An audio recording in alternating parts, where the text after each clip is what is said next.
Welcome to the Folktale Project. This is Dan Schulz. Today's story is a Brothers Grimm tale. It's a short one, but it's a fun one. This is Odds and Ends. There was, once upon a time, a maiden who was pretty, but idle and negligent.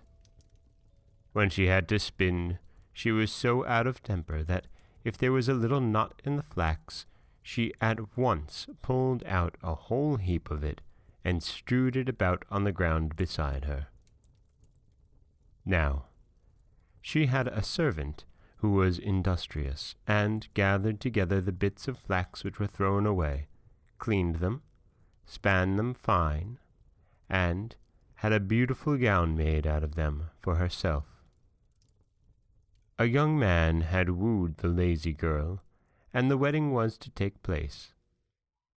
On the eve of the wedding, the industrious one was dancing merrily about in her pretty dress, and the bride said, "Ah, how does that girl jump about, dressed in my odds and ends?"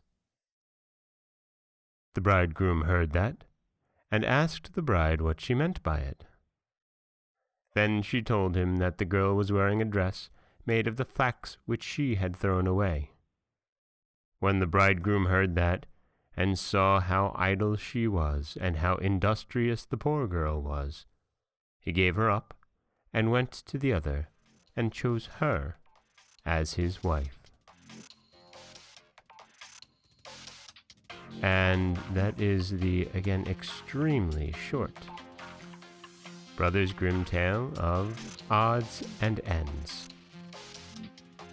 making it quite clear that being industrious is a very, very positive trait.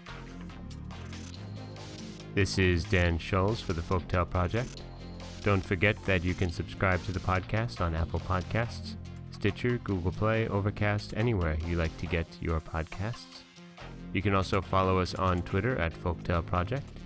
You can find us on Auto Radio, TuneIn Radio, and iHeartRadio. And you can always head over to folktaleproject.com, where you'll find a new story waiting for you every weekday morning. Thanks for listening.